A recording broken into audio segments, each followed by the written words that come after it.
In the deepest halls of Moria, where shadow and flame dance eternal, a single moment changed the fate of all Middle-earth. The crack of stone, the roar of ancient fire, and 5 words that shattered the world: "You cannot pass." But what if, in that crucial heartbeat, the story had unfolded differently? What if the Grey Pilgrim had not plunged into the abyss with the Balrog of Morgoth? What if Gandalf had never fallen? Before we dive into this alternate timeline that would reshape everything you know about the War of the Ring, tell me in the comments, what time are you watching this? Are you here during your morning coffee, your lunch break, or perhaps settling in for some late-night Middle-earth exploration? I love hearing when and where you join me on these journeys through Tolkien's world. Today, we explore a timeline where one of the most pivotal moments in fantasy literature never occurred, and trust me, the ripple effects will shock you. Picture the scene. The Fellowship stands at the bridge of Khazad-dûm, the ancient dwarf bridge spanning the chasm in the heart of Moria. Behind them, orcs flood the chamber. Before them, the narrow bridge offers escape. And rising from the depths comes the Balrog, a creature of shadow and flame, a remnant of the elder days when the world was young. In our timeline, Gandalf turned to face this ancient evil, broke the bridge with his staff, and fell into darkness with the demon. But what if his gambit had worked differently? What if, when he shattered the bridge with those immortal words, "You cannot pass," the Balrog had simply fallen? Imagine Gandalf, staff raised high, watching as the creature of shadow plummeted into the abyss alone. The bridge crumbles, yes, but the wizard remains standing on solid ground, breathing heavily but very much alive. The Fellowship escapes Moria intact, with their guide still among them. This single change, Gandalf not falling with the Balrog, this is a cascade of consequences that transforms the entire War of the Ring. The Grey Pilgrim remains grey, never to be reborn in white robes. The Fellowship stays together longer, and most crucially, Middle-earth faces the growing darkness with one of its greatest champions still actively in the field. But let's not get ahead of ourselves. Let's trace this new timeline step by step, beginning with the immediate aftermath of their escape from Moria. With Gandalf still among them, the Fellowship's journey to Lothlorien takes on a completely different character. There's no grief-stricken flight through the woods, no desperate scramble driven by loss and uncertainty. Instead, Gandalf leads them with purpose toward the Golden Wood, knowing that Galadriel's wisdom will be crucial for the trials ahead. The Lady of Light receives them with perhaps less surprise than in our original timeline. After all, her husband Celeborn had warned that bringing the wizard through the dark paths beneath the mountains was folly. But here stands Gandalf, proving that sometimes even the wise can be pleasantly wrong in their cautions. During their time in Lorien, Gandalf communes with Galadriel and Celeborn about the growing threat. Together, they form a more comprehensive strategy. The Mirror of Galadriel still shows visions of possible futures, but now these glimpses serve to reinforce plans rather than provide warnings to a Fellowship already fractured by loss. Frodo still sees the Eye seeking him, still witnesses the potential destruction of the Shire. But now, Gandalf is there to provide context and comfort. The Eye seeks everywhere, Frodo. The wizard might say, but seeing and finding are different things. We shall ensure that what you fear most never comes to pass. Most significantly, when the time comes to leave Lothlorien, the Fellowship faces its greatest test not through tragedy, but but through choice. Boromir's temptation regarding the ring still grows, but with Gandalf present to watch and guide, the confrontation unfolds very differently.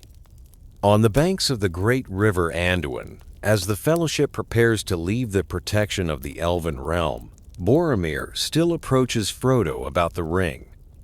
The son of Denethor has spent sleepless nights listening to Gandalf speak of the war's true scope, of the darkness massing in Mordor, of his father's desperate situation in Gondor. The dreams that have plagued Boromir grow more vivid in this timeline. He sees Osgiliath burning, the White Tower of Ithilien crumbling, his father Denethor consumed by despair. But now, with Gandalf present, these visions take on a different quality. The wizard recognizes the signs of the enemy's influence, working on the proud heart of Gondor's son. "The dreams trouble you," Gandalf observes one evening as they camp beside the river. "Tell me of them, Boromir. What do you see in the dark hours before dawn?" Boromir's response reveals the depth of his torment. He speaks of seeing his people enslaved, of watching the steward's banner torn down, of his brother Faramir falling in hopeless battle. "And in every dream," he whispers, "there is a moment when I could have prevented it all. If only I had the power. If only I had the ring." Gandalf finishes quietly. "Yes, I know. The enemy shows you these visions precisely because he knows your heart. He knows that your love for Gondor is so great that you would sacrifice your own honor to save it. But that is exactly what he hopes you will do." But this time, when Boromir corners Frodo at Amon Hen, Gandalf senses the disturbance. The wizard's power, undiminished by death and rebirth, allows him to perceive the moment of crisis. He arrives just as Boromir reaches for the ring, but he sees something more. The tears streaming down the warrior's face, the trembling in his hands, not from excitement but from self-revulsion. "Boromir, son of Denethor." Gandalf's voice cuts through the air like a blade. "Is this how the men of Gondor honor their oaths?" The confrontation that follows is not the tragic downfall we know, but a moment of redemption. Faced with Gandalf's wisdom and disappointment rather than Frodo's terrified flight, Boromir breaks down. The weight of his father's expectations, his people's suffering, and his own desires crash over him like a wave. "I cannot bear it," he cries, falling to his knees. "Every night I see them die, and every night I know that this small golden thing could save them all. How can I not reach for it? How can I call myself a son of Gondor if I let my people perish when salvation lies within my grasp?" Gandalf does not condemn him. Instead, the wizard kneels beside the weeping warrior, placing a weathered hand on his shoulder. "Your father sent you to find hope," Gandalf says, "and you have found it, not in domination, but in the courage to destroy that which would dominate all. The ring you reach for would not save Gondor, Boromir. It would make you into the very evil you seek to fight." In this moment, Gandalf shares with Boromir a vision of his own. What would happen if the son of Denethor claimed the ring? The wizard shows him Minas Tirith transformed into a fortress of tyranny, its people enslaved not by Sauron, but by their own supposed savior. He shows him Faramir falling not to the enemy's blade, but to his own brother's paranoid wrath. "This is what the ring offers," Gandalf says as the visions fade. "Not salvation, but the corruption of everything you hold dear. Your love for Gondor is pure, Boromir. Do not let the enemy's lies turn that love into something monstrous." This moment of crisis becomes a moment of strengthening. Boromir's near fall and subsequent redemption actually reinforces the Fellowship's bonds rather than shattering them. The Son of Gondor becomes an even more devoted protector of the Ring-Bearer, his loyalty tempered by the understanding of what he almost lost. But more than that, he becomes a living example to the others of the ring's power and the possibility of resisting it. "I have looked into the abyss," he tells Aragorn later that night, "and seen what I might have become.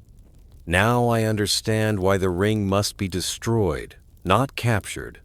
There is no power worth the price it demands."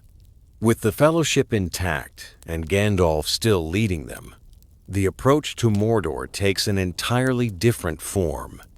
There's no splitting of the company, no desperate chase across Rohan, no tragedy at Amon Hen. Instead, Gandalf makes a decision that would have been impossible in our timeline. He chooses to guide Frodo and Sam toward Mordor personally, while sending the others on a different mission. "The ring must be destroyed," he tells the company as they plan their next moves. "But the war must also be won. If Sauron's attention is fixed on his borders while his armies march, then we must ensure there are forces ready to meet them. Aragorn, Legolas, Gimli, and yes, Boromir receive a mission that plays to their strength. Ride hard to Edoras and warn King Theoden of what's coming." But they don't ride alone, and without guidance, Gandalf sends with them a message sealed with his own power that will help break through Saruman's influence over the king. Meanwhile, the wizard himself takes a route toward Mordor that no one in our timeline ever attempted, the hidden paths known only to the wise, routes that would have been suicide for a smaller group, but become possible with his power to shield and guide. But Gandalf's presence creates another crucial difference in our timeline. With the Grey Pilgrim still active and not reborn as the White, there's no automatic succession in the order of wizards. Saruman remains the White, but his betrayal becomes even more glaring in contrast to Gandalf's continued faithfulness. The relationship between the two Istari reaches a breaking point earlier in this timeline. As word spreads of Gandalf's survival and continued mission, Saruman realizes that his former ally has not been removed from the board as planned. The White Wizard's alliance with Sauron becomes more desperate, more frantic. This leads to a direct confrontation between the two wizards that never occurred in our original timeline. As Gandalf passes near Isengard with Frodo and Sam, Saruman makes his move. The battle that follows, wizard against wizard, the faithless White against the steadfast Grey, shakes the very foundations of Orthanc. But Gandalf is not alone in this fight. The influence he's maintained over Middle, Earth's free peoples, the networks of friendship and alliance that never broke when he fell, all come into play. Eagles arrive, not to rescue him from a tower, but to aid him in battle. Ents, stirred by news of Saruman's greater treacheries, march on Isengard not just to stop the destruction of the forest, but to actively aid in the White Wizard's downfall. The result is Saruman's defeat much earlier in the timeline, eliminating a major threat to the free peoples and freeing up considerable resources for the war against Mordor itself. With Boromir riding alongside Aragorn toward Rohan, the revelation of the Ranger's true identity unfolds differently. When they reach Edoras and Gandalf's message helps break Saruman's spell over Theoden, the revelation that one of their number is Isildur's heir comes not as a surprise to a desperate king, but as a sign of hope to a monarch already on the path to recovery. Boromir's presence changes everything about Aragorn's acceptance of his heritage. Having the son of Gondor's steward vouch for the rightful king creates a legitimacy that smooths over what might otherwise have been a difficult political situation. "I have ridden with him," fought beside him, and seen his heart, Boromir declares before the Odin's court. If this is not the king that Gondor has waited for, then I know nothing of kingship. When the time comes to take the paths of the dead, Aragorn doesn't ride alone with just Legolas and Gimli. Boromir insists on accompanying them, and his presence actually helps with the dead men of Dunharrow. After all, they failed the line of Isildur, and here stands not just the heir of that line, but also a representative of those they were meant to protect, Gondor itself. The Oathbreakers find redemption not just through Aragorn's forgiveness, but through Boromir's acceptance. "You failed my ancestors," the son of Denethor tells them, "but you can save my people now." This dual blessing, from both the wronged royal line and the people who suffered for their failure, gives the dead men a more complete absolution. While these events unfold in Rohan and Gondor, Frodo and Sam experience a completely different journey toward Mount Doom. With Gandalf as their guide, they don't need Gollum's treacherous leadership. The wizard knows ancient paths, hidden ways that avoid the worst of Mordor's defenses. Yet in this timeline, we encounter a figure that changes everything. Gollum still follows them, driven by his obsession with the ring. But instead of becoming their reluctant guide, he becomes something far more dangerous. A wild card that even Gandalf cannot fully predict or control. The creature that was once Smeagol shadows their journey through the Emyn Muil, sometimes helping by inadvertently revealing safer paths, sometimes hindering by alerting Sauron's servants to their passage.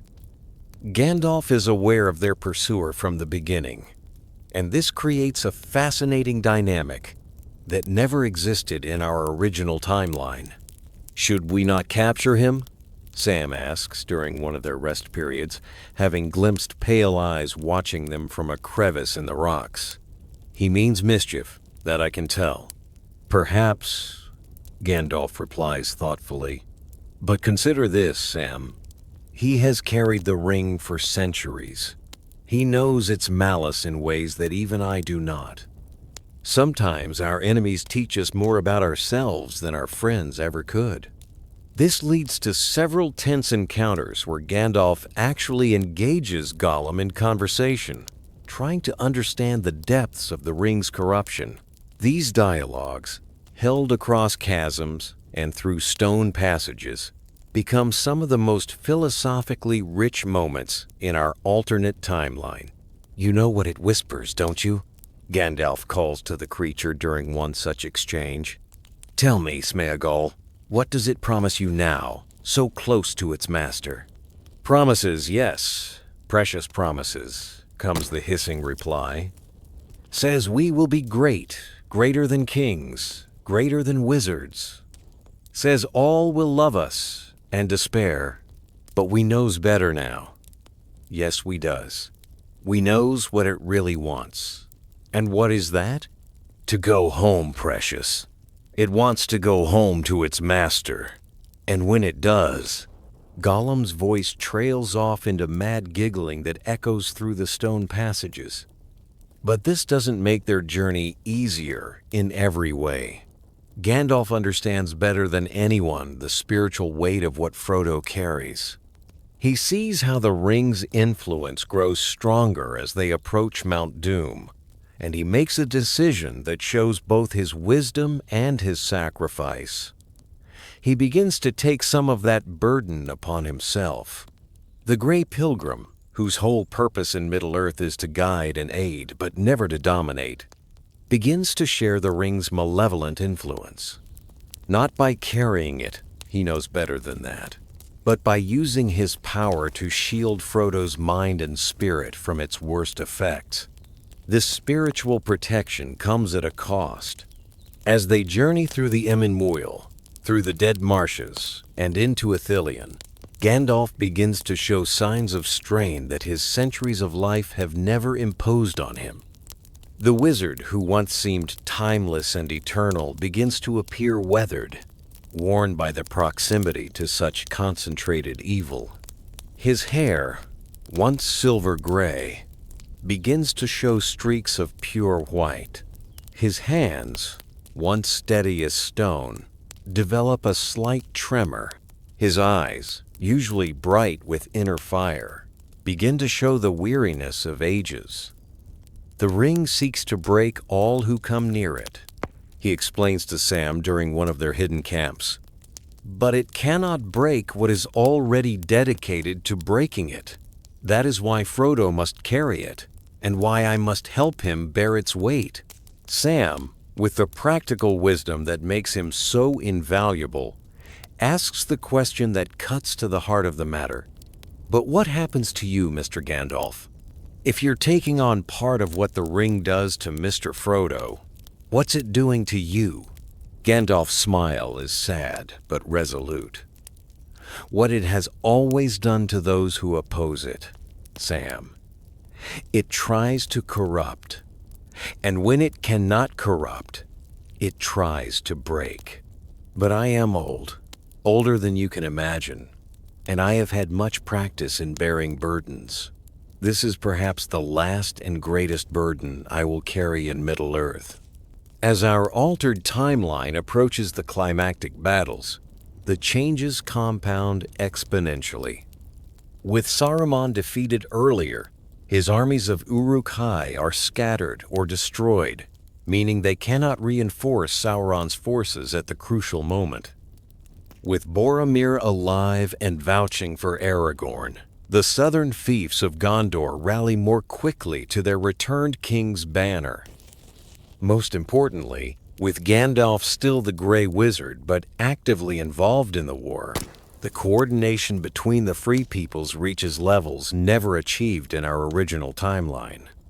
The Wizard's network of friendships, with the Eagles, with the Ents, with the hidden folk of the wild, all remain intact and can be called upon. But let's delve deeper into how these changes reshape specific battles and relationships. In Helm's Deep, the fortress never faces the desperate siege we know from our timeline. With Saruman's forces already broken and scattered, the refuge of the Rohirrim becomes instead a staging ground for their own offensive operations. Theoden, his mind cleared earlier by Gandalf's message, doesn't wait for his enemies to come to him. Instead, he rides out with his riders to harry and harass the remaining orc forces that still threaten his lands.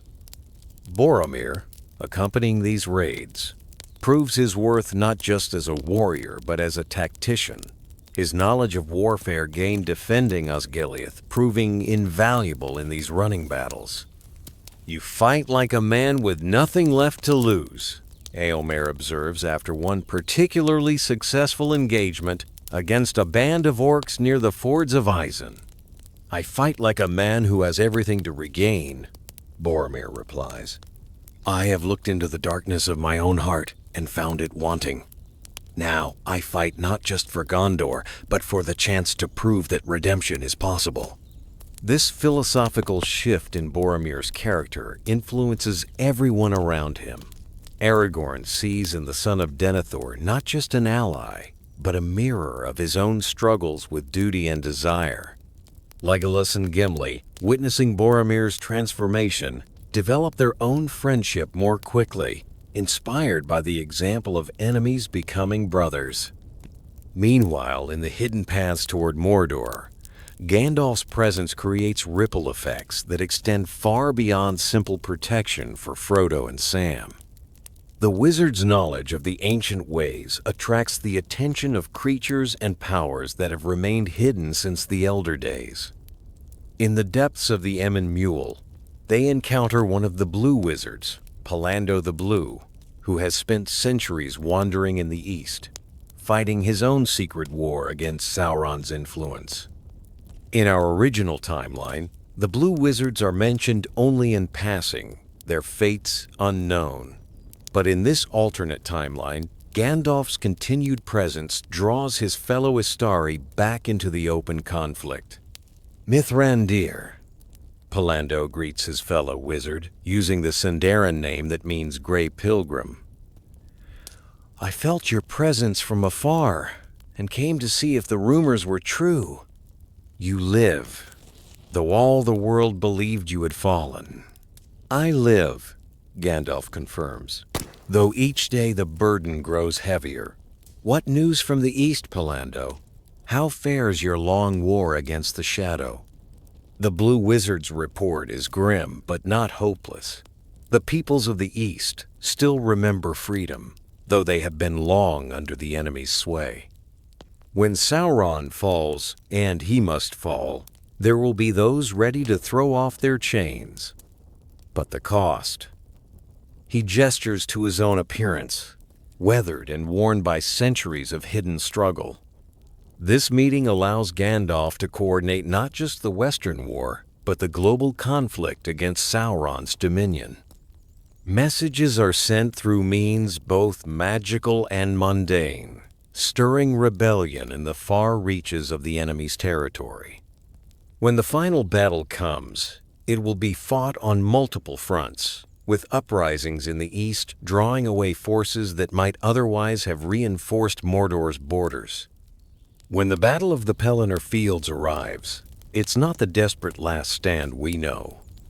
Aragorn arrives with the dead men, yes, but also with Boromir and reinforcements from the southern fiefs who were rallied by a living son of the Steward rather than stirred by news of his heroic death. The Rohirrim arrive not just with Theoden's courage restored by Gandalf's message, but with additional forces that weren't needed to defend against Saruman's weakened position. The battle is still terrible, still costly, but it's a victory rather than a near defeat saved by desperate measures. The Witch King of Angmar still falls, not to Eowyn's blade alone, but to a coordinated assault involving both the Shield Maiden of Rohan and Boromir's tactical brilliance. The son of Denethor, having faced his own darkness and overcome it, proves uniquely capable of standing against the terror of the Nazgul.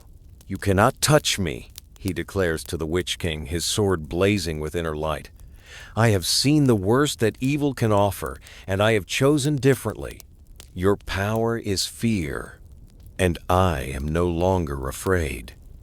And when the eagles come, they come not as last-minute rescuers, but as part of a coordinated assault that has been planned and prepared.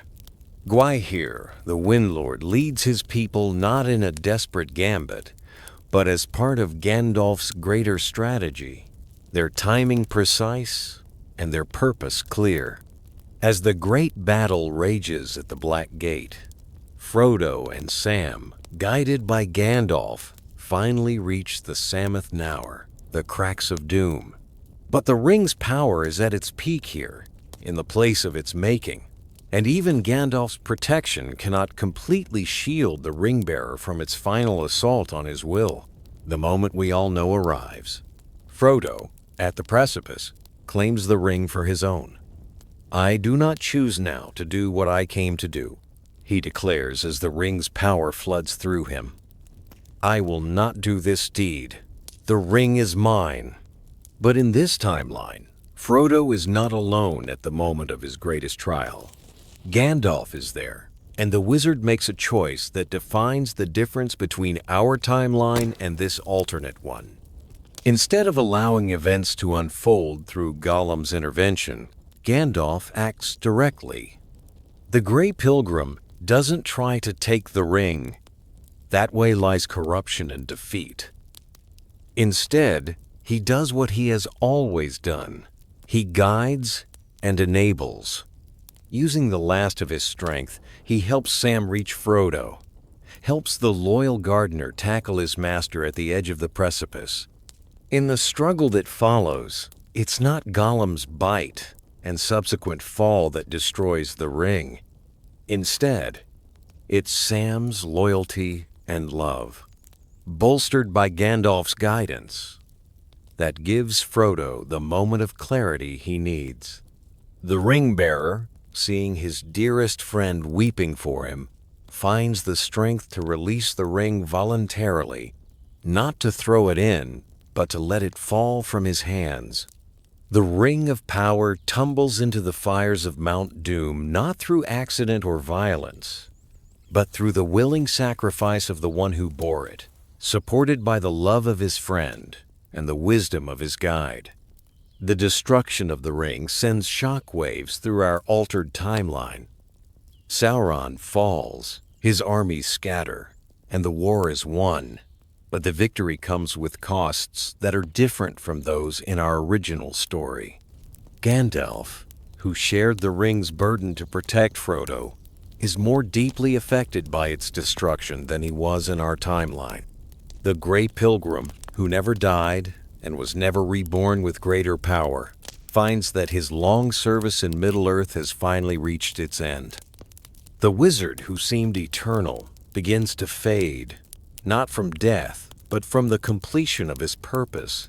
Frodo, meanwhile, is less wounded in spirit than in our original timeline, having had Gandalf's protection and Sam's love to sustain him, having been able to choose to release the ring rather than having it taken from him.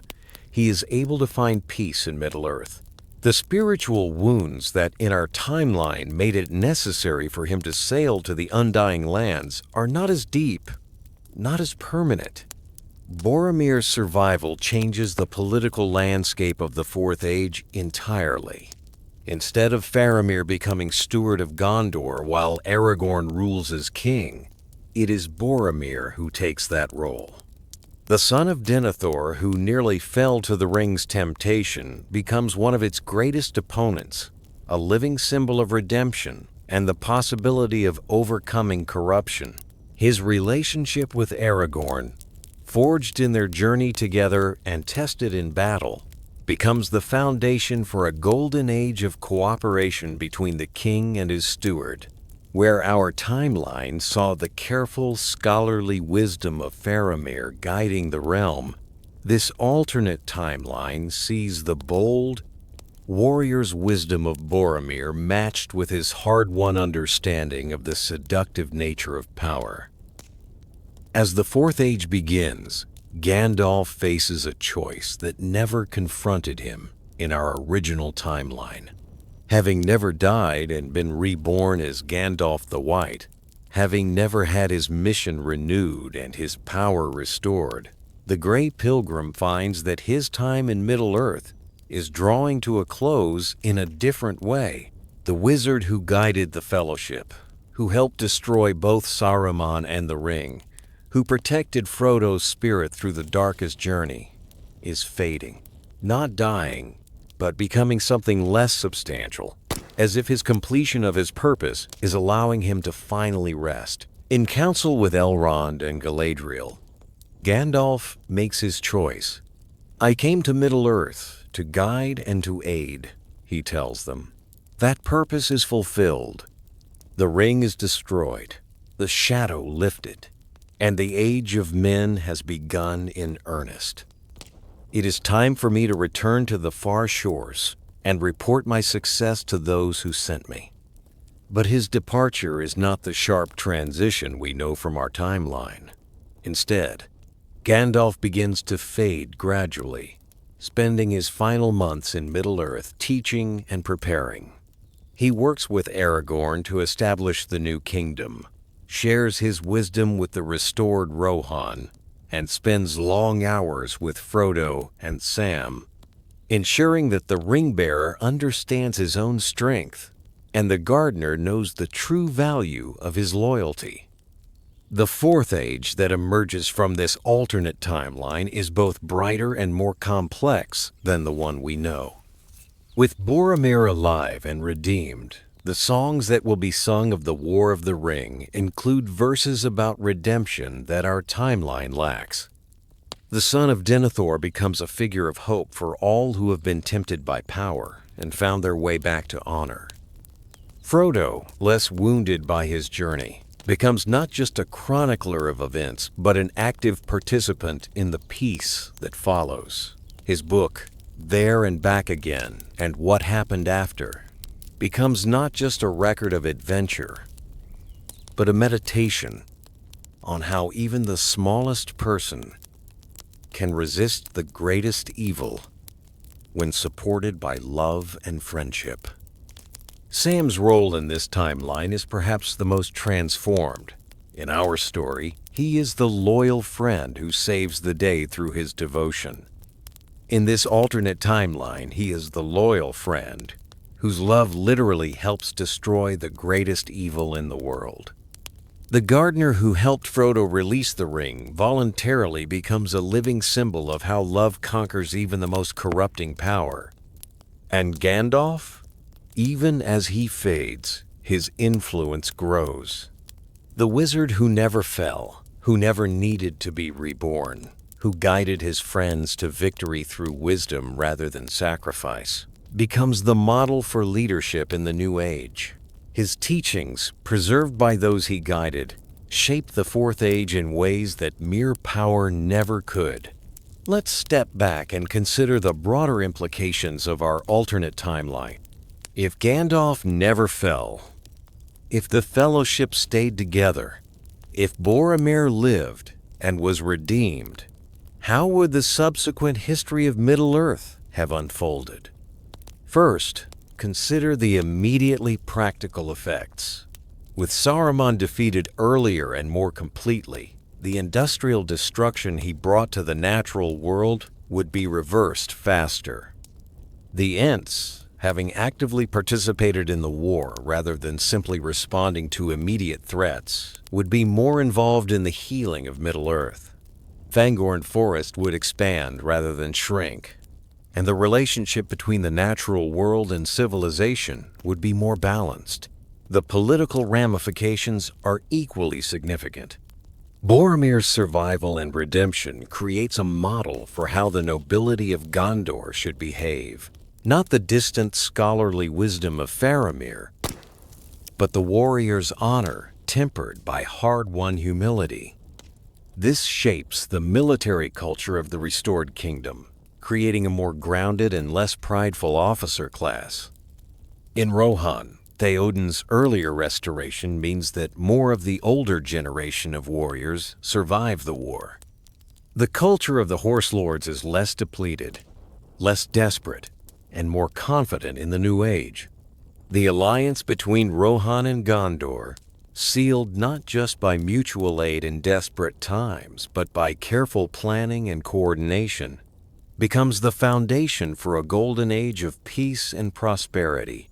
One of the most interesting questions raised by our alternate timeline concerns the fate of the elves. In our original story, the destruction of the ring also destroys the power of the three elven rings, ending the long preservation of places like Rivendell and Lothlorien, and prompting the departure of the elves from Middle-earth. In our alternate timeline, this same ending occurs. The elven rings still lose their power. The hidden realms still begin to fade. But the presence of Gandalf throughout the process, and his gradual fading rather than his earlier death and departure, changes the nature of this transition. Galadriel, Elrond, and Círdan still face the choice of whether to depart for the Undying Lands or remain in Middle-earth to face diminishment. But now they have the counsel of Gandalf throughout this decision, and his own example of choosing to fade rather than to depart suddenly gives them a different model to consider. Some elves still choose to sail west. The call of the sea is too strong, the weariness of long ages too great. But others, influenced by Gandalf's example of staying to see his work completed, choose to remain and fade gradually, becoming the wise counselors and teachers of the early Fourth Age, rather than departing as living memories of a greater past. This creates a more gradual transition from the Third Age to the Fourth, with more continuity and less of the sudden loss that characterizes our original timeline. As we near the end of our exploration of this alternate timeline, it's worth considering what it tells us about the nature of choice and sacrifice in Tolkien's work. In our original timeline, Gandalf's fall is portrayed as necessary, a sacrifice that, while tragic, enables his return with greater power and ultimately ensures victory. But our alternate timeline suggests something different, that victory could have been achieved through other means, that the power Gandalf gained by becoming the White Wizard was not irreplaceable, that the bonds of fellowship and the wisdom of gradual progress could have achieved the same ends. This raises profound questions about the nature of sacrifice in Middle-earth. Was Gandalf's death and rebirth truly necessary, or was it simply one possible path among many? Does the alternate timeline's victory carry the same weight, the same meaning, as the victory we know from our original story? The answer might lie in what each timeline teaches us. Our original story emphasizes the power of sacrifice, the idea that sometimes the greatest victories require the greatest losses. Gandalf's fall and return demonstrate that even death cannot stop those who serve the greater good, that power used selflessly can overcome any darkness. Our alternate timeline, by contrast, emphasizes the power of persistence, the idea that victory can be achieved through steadfast dedication and the preservation of bonds rather than their breaking and reforging.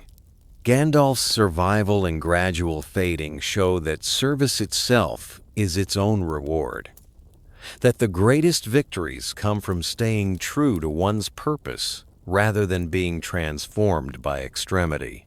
In the halls of Minas Tirith, in the Golden Hall of Edoras, in the cozy parlors of the Shire, the songs that would be sung in our alternate timeline would tell different stories than the ones we know.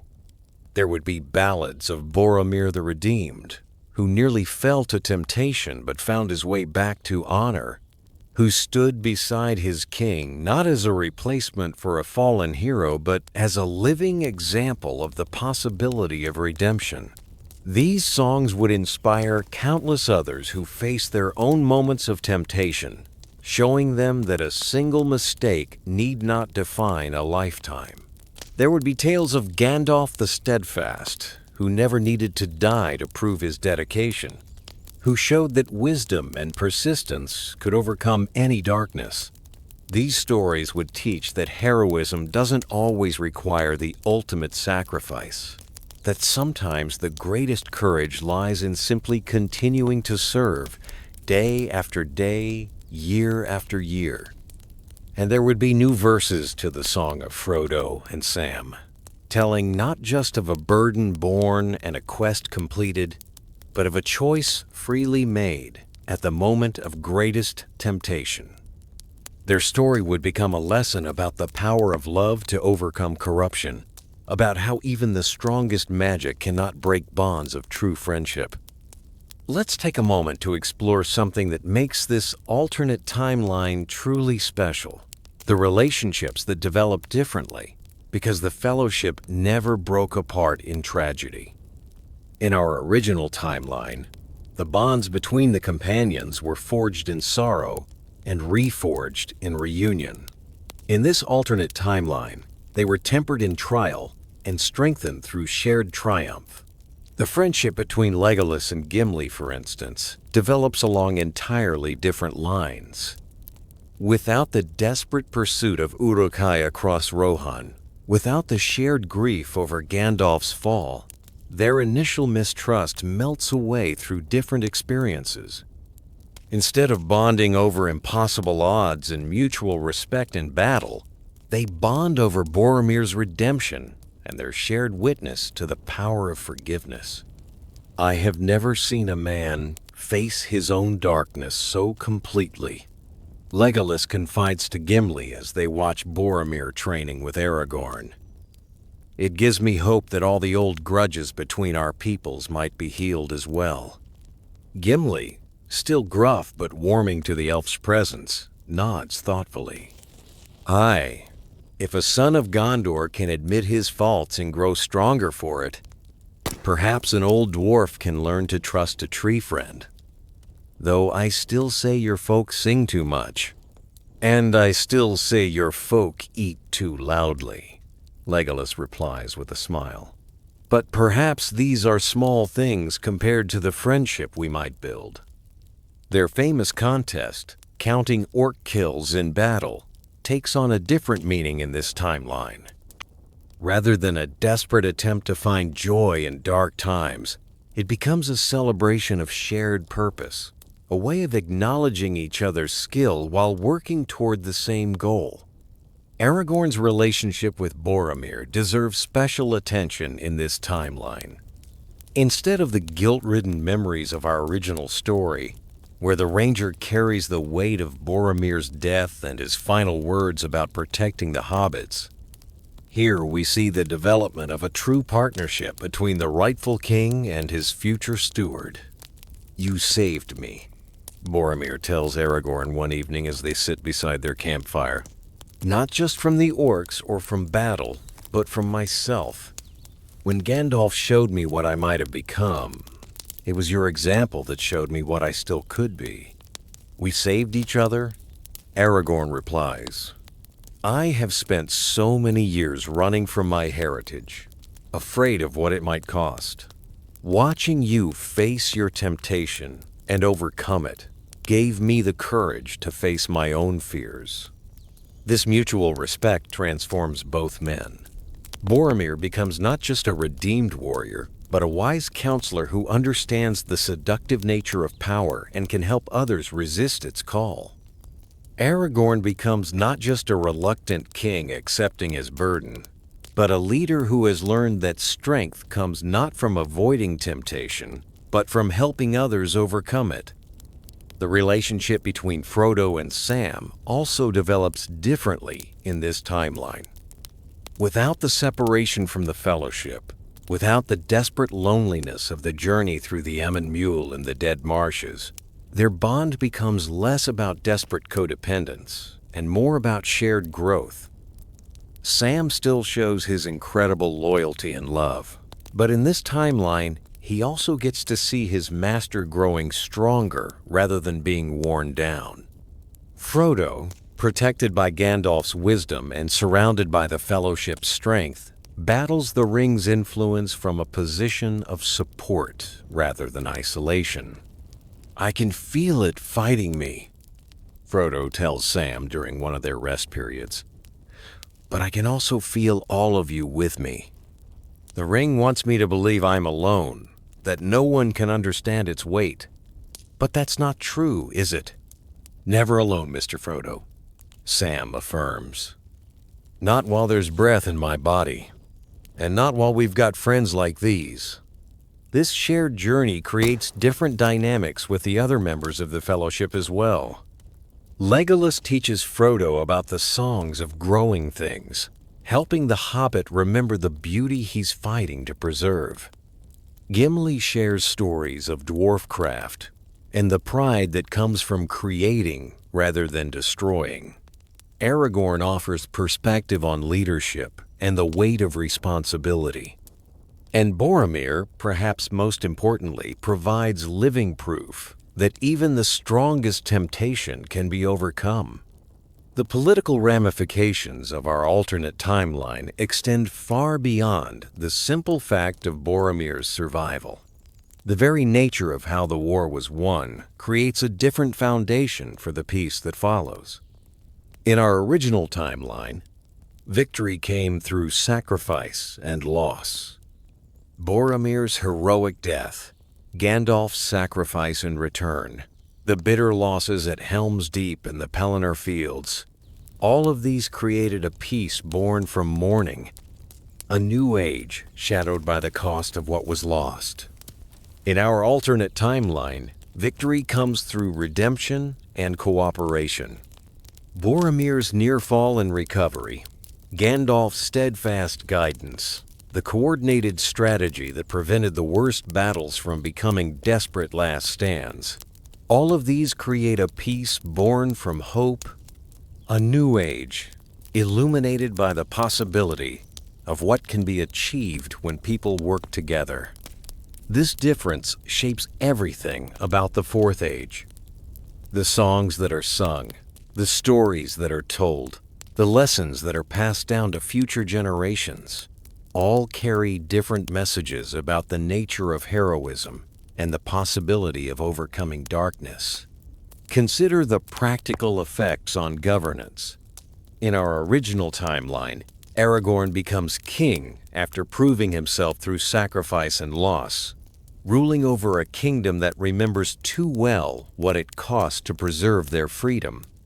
The relationship between king and steward is shaped by grief for Boromir and gratitude for Faramir's survival.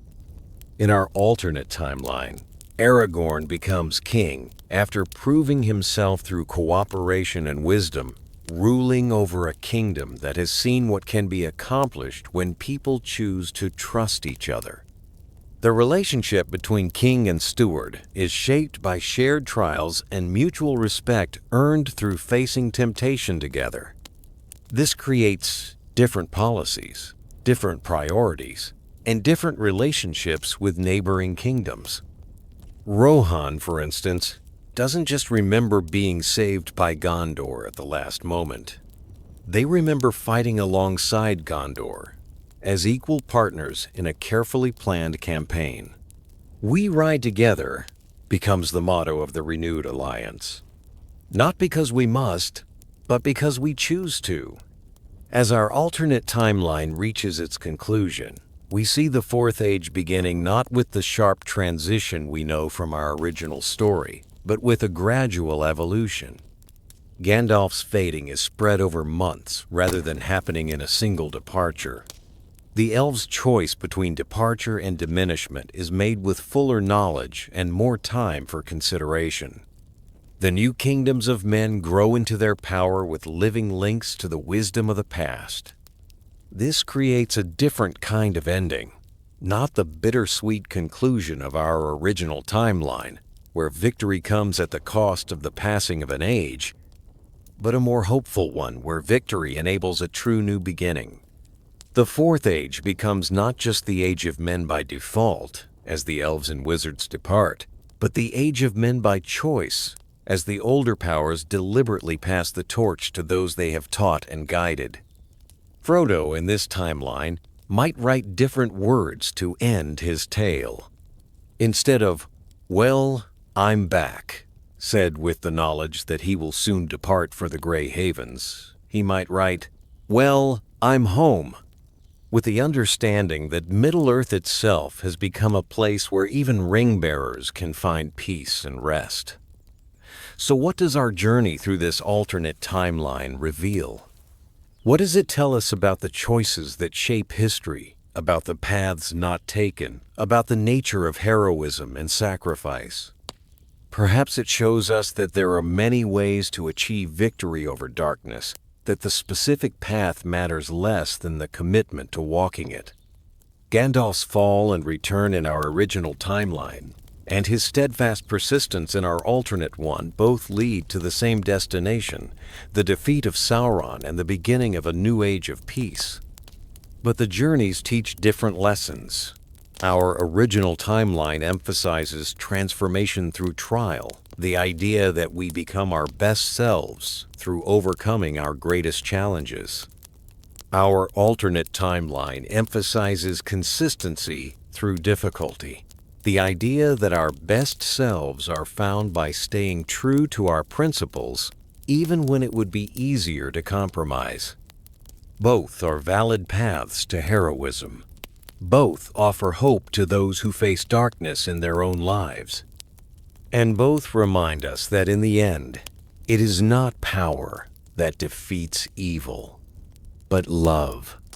Whether that love is expressed through sacrifice or through persistence, through dramatic gesture or through quiet service. The road goes ever on, as the hobbits say, and there are many paths it might take. We know the one that led through Gandalf's fall and return, through separation and reunion, through loss and recovery. But there might have been another road, one where the fellowship never broke, where wisdom never required death to be reborn, where the greatest victory was achieved not through sacrifice, but through the simple, profound act of refusing to let go of what matters most. But let's dig deeper into what this alternate timeline tells us about storytelling itself, about the power of myth, and about why we're drawn to explore these what-if scenarios. When we imagine Gandalf never falling, we're not just playing with plot points. We're exploring different aspects of the human experience. The story where Gandalf falls and returns speaks to our experience of loss and recovery, of death and rebirth, of finding strength through suffering. It tells us that sometimes we must go through the darkness to reach the light, that sometimes we must lose ourselves to find who we're meant to become. The story where Gandalf never falls speaks to our experience of persistence and endurance, of standing firm and holding fast, of finding strength through consistency. It tells us that sometimes the greatest courage is simply to keep going, that sometimes we save the world not through grand gestures, but through the daily choice to remain faithful. Neither story invalidates the other. Both are true. Both are necessary. Both speak to different moments in our lives when we need different kinds of inspiration. There are times when we need to hear that our suffering has meaning, that our losses can lead to growth, that even our failures can become stepping stones to success. In those moments, the story of Gandalf's fall and return speaks most powerfully to our hearts.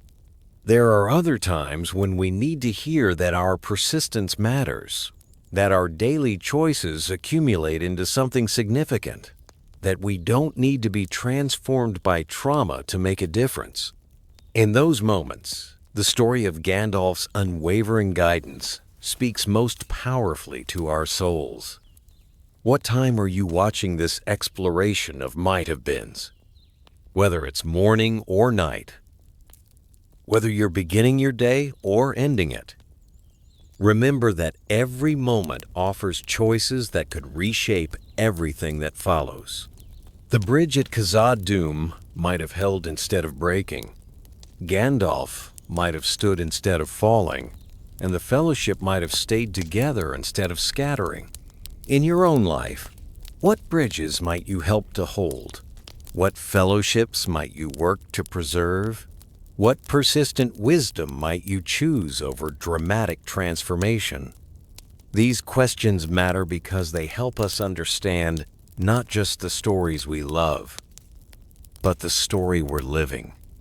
Every day, we face our own bridges of Khazad-dûm, moments where we must choose between different paths, where the decisions we make will ripple out to affect everything that follows. Sometimes, like Gandalf in our original timeline, we may need to make great sacrifices to let go of what we've been to become what we need to be. Sometimes, like Gandalf in our alternate timeline, we may need to stand firm, to hold fast to our principles, and persist through whatever challenges arise. The wisdom lies not in choosing one approach over the other, but in recognizing which approach is needed in each moment. Sometimes, we need to be willing to fall so that we can rise again stronger. Sometimes we need to be willing to stand so that others don't have to fall at all. The answers to these questions matter because in the end, whether in Middle-earth or in our own world, it is the choices we make in the crucial moments that determine which timeline becomes reality, which songs get sung, and which roads the future will travel. Tell me in the comments, which timeline speaks to you more strongly?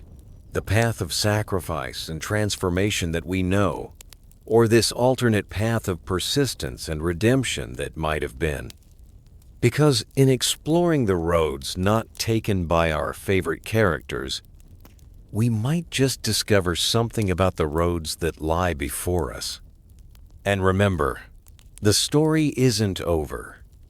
Whether we follow the path of Gandalf who fell and rose again, or Gandalf who stood firm and guided others through the darkness, the road goes ever on. The choices we make today will determine which version of the story future generations will tell about our time, our struggles, and our triumphs. What chapter will you write in your own story? What bridges will you choose to build or break? What fellowships will you fight to preserve?